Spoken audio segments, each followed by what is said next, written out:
સદીના આરંભની કલ્પના સાથેનો ઉદય એ ગુજરાતથી થયો.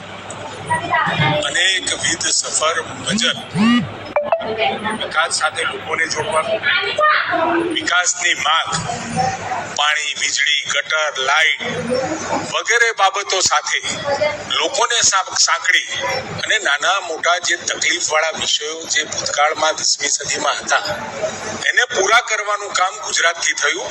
અને એક નવી રાજનીતિનો ઉદય પણ એ ગુજરાતથી થયો. અને એના કારણે સમગ્ર ગુજરાતનો વિકાસ એક હોલિસ્ટિક એપ્રોચ સાથે, એટલે કે સમાજની અંદર પણ કેટલાક નાના મોટા વિષયોમાં સમાજનું ધ્યાન દોરી એ વિષયોમાં પણ સમાજને સાથે જોડવાનું પણ કામ કર્યું. અને સાથે સરકારની જે પ્રાથમિક ફરજો હતી એ ભૂતકાળમાં ક્યાંક ને ક્યાંક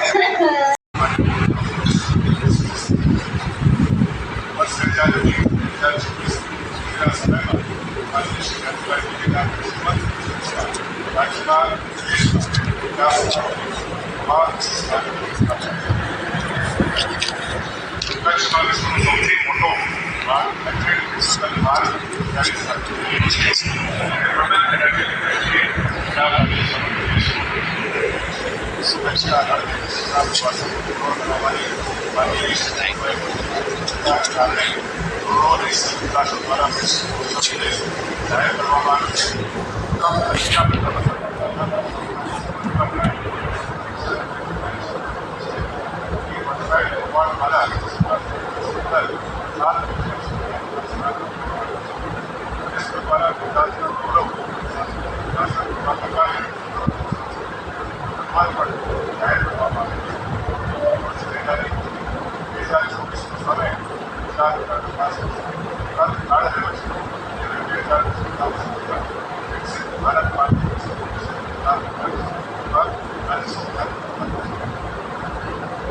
રાજ્ય સરકાર દ્વારા આ વર્ષે દર વર્ષે વિકાસ સાથેની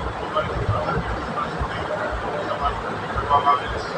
અને આ વિકાસ સપ્તાહમાંથી 13 કાર્યક્રમોની રચના કરી છે. જેમાં પહેલો કાર્યક્રમ 10 મિનિટનો છે, જેમાં આ સપ્તાહ દરમિયાન અલગ અલગ દિવસોમાં જરૂરિયાત પરિવારો, યુવાઓ, મહિલાઓ સહિતના સમાજના તમામ વર્ગોના કલ્યાણના હેતુસર કાર્યક્રમો યોજવામાં આવશે. દિવસ, શાસન દિવસ, યોગ સાહસિકતા દિવસ, પોષણ અને આરોગ્ય દિવસ, ખેડૂત કલ્યાણ અને પ્રાકૃતિક કૃષિ દિવસની સાથોસાથ વિકાસ સપ્તાહ દરમિયાન લક્ષી અલગ અલગ કામોનું કાર્યક્રમ અને કાર્યક્રમ પણ યોજવામાં આવશે. બીજો કાર્યક્રમ છે વિકાસ યાત્રાનો. શ્રી નરેન્દ્રભાઈ મોદીની વિકાસ યાત્રા સાથે જોડાયેલ જગ્યાઓનો સમાવેશ કરીને પદયાત્રાનું આયોજન અલગ અલગ સ્થળોએ કરવામાં આવશે. આ પદયાત્રા દરમિયાન સહભાગીઓને આ સ્થળોનું શ્રી નરેન્દ્રભાઈ મોદીની વિકાસ યાત્રામાં શું મહત્વ અને યોગદાન છે તે અંગે સમજણ પણ આપવામાં આવશે. અને કયા જગ્યાએ આ વિકાસ પદયાત્રા યોજવામાં આવશે એ યાદી પણ હવે પછી આપણે સાથે